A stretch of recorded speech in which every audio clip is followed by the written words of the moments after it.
we are now, we are now close to the end of our liturgical calendar. Let me invite you to reflect on the readings of today, 33rd Sunday in the Ordinary Time. If you could still remember our history, the Japanese bombed Pearl Harbor in Hawaii on December 7, 1941. And after that, they invaded the Philippines. And the U.S. General MacArthur was stationed in the Philippines.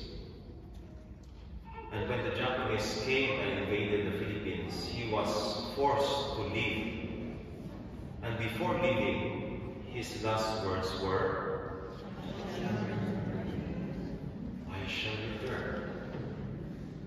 On October 20, 1944, 2.5 years later, General MacArthur kept his promise.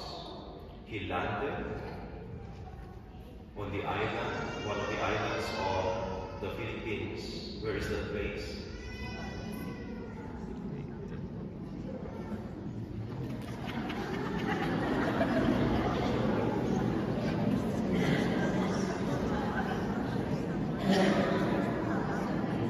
Somewhere in Samar, Leyte.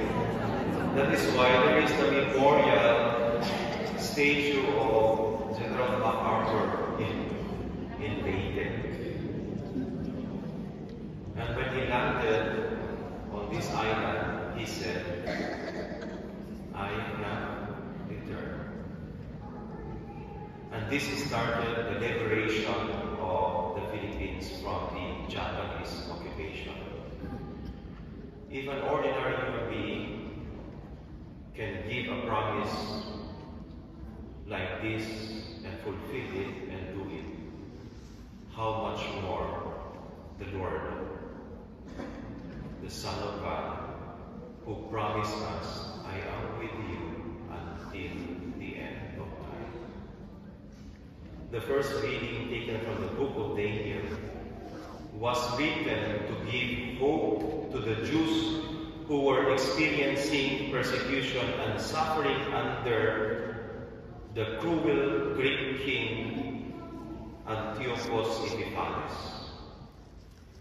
And they were given hope by Daniel by encouraging them not to forget that Antiochus Epiphanes is not the true king and God. He is not Lord.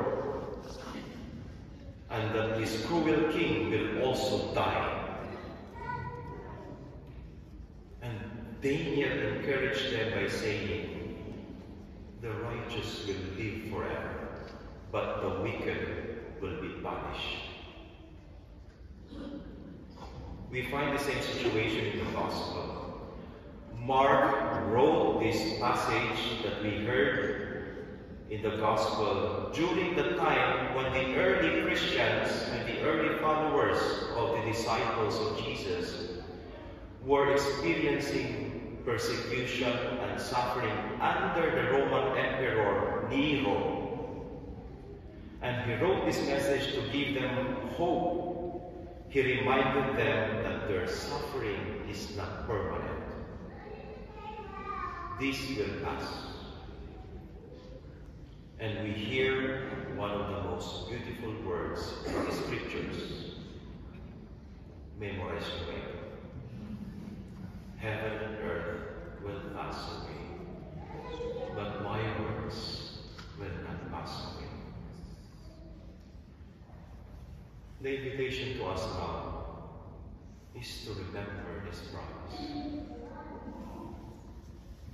to keep it in our heart. If General MacArthur fulfilled his promise that he shall return, the more we should believe in the promise of Jesus. And how did Jesus prove to his disciples that all he had promised to them were true? After he died, he rose again.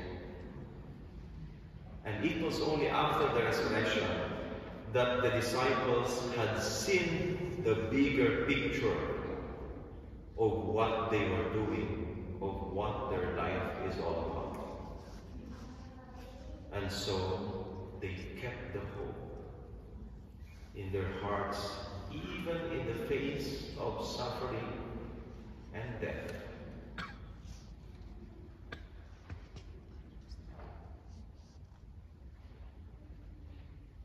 My last funeral service last week was a case of suicide.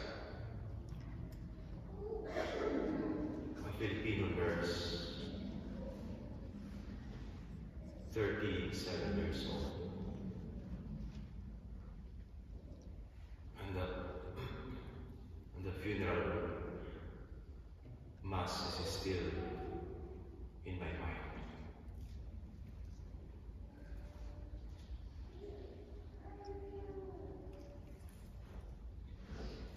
We fear death even more than pain. But one author said,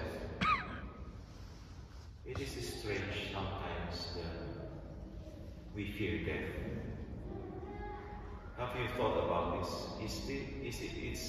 It's strange for us that we fear death, because life actually hurts a lot more than death.